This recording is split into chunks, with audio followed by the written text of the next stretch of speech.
नमस्कार, मैं हूं सौरभ शुक्ला और आप देख रहे हैं न्यूज़ 18। इस वक्त की सबसे बड़ी खबर अमेरिका और मिडिल ईस्ट से आ रही है, जिसने पूरी दुनिया की सांसें थाम दी हैं। एक तरफ अमेरिका के अंदरूनी हालात इतने खराब हो गए हैं कि राष्ट्रपति डोनाल्ड ट्रंप को नेशनल इमरजेंसी का ऐलान करना पड़ा है।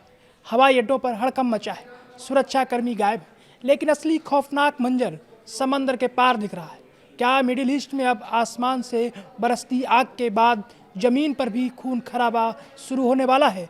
क्या अमेरिकी फौज ईरान की सरजमी पर कदम रखने जा रही है? तेहरान से सीधी ललकार आई है, आने दो हम कच्चा चबा जाएंगे। आज की स्पेशल रिपोर्ट में हम पर्दा उठाएंगे अमेरिका के उस सीक्रेट मिशन से जो ईरान की कमर तोड़ सकता है। सबसे पहले बात अमेरिका के भीतर मचे कोहराम की। पिछले 41 दिनों से जारी सरकारी कामबंदी ने अमेरिका के एयरपोर्ट्स को जंग का मैदान बना दिया है। टीएसए के 50,000 कर्मचारी बिना सैलरी के काम कर रहे थे। नतीजा 500 से ज़्यादा इस्तीफे और सुरक्षा जांच के लिए 4-4 घंटे का इंतजार करना।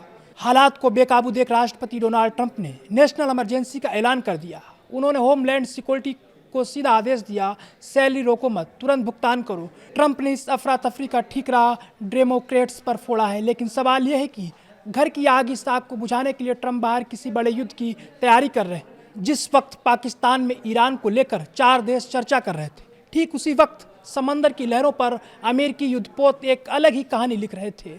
एशिया से 11वीं और 31वीं मरीन एक्सपीडिशनरी यूनिट्स को मिडिल ईस्ट रवाना कर दिया गया है। ये वो कमांडो है जो पानी से निकलकर सीधा हमला करने में माहिर हैं। इतना ही नहीं, 82वीं एयरबोर्न डिवीज़न के 2000 जवान हाई अलर्ट पर हैं। इनकी खासियत जानते हैं आप? ऑर्डर मिलने के महज 18 घंटे के भीतर ये दुनिया के किसी भी कोने में उतरकर दुश्मन के बेस पर कब्जा कर सकते हैं। खबर है कि 10,000 अतिरिक्त सैनिक भेजे जा रहे हैं।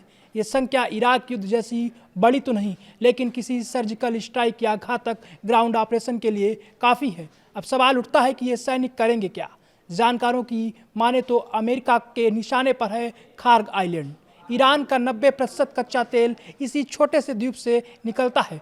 अगर अमेरिका ने यहाँ कब्जा किया या इसे तबाह किया तो ईरान की अर्थव्यवस्था रातों रात ढह जाएगी।